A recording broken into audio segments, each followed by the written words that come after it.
ជំរាបសួរបងប្អូនបងប្អូនគ្នានេះគឺជាប្រព័ន្ធម៉ាស៊ីនដែលខាងក្រុមហ៊ុនយើងខ្ញុំបានដំឡើងជូនអតិថិជនរាជរាល់ដែលមានទីតាំងនៅខាងខេត្តតាកែវចំពោះម៉ាស៊ីននេះគឺអតិថិជនបានធ្វើការជ្រើសរើសជាមួយនឹងប្រភេទម៉ាស៊ីនចែកឡូនិងអ៊ុតឡូអូតូ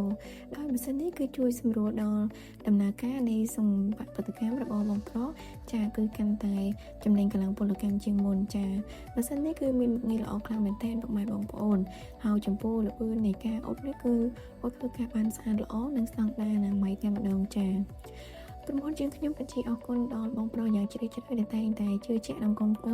ជាមួយនឹងសេវាកម្មដំឡើងប្រព័ន្ធម៉ាស៊ីនពីខាងក្រុមហ៊ុនយើងខ្ញុំកន្លងមកសូមគោរពជូនពរដល់បងប្រុសឲ្យដំណើរការអាជីវកម្មមានអតិថិជនគាំទ្រកាន់តែច្រើនចា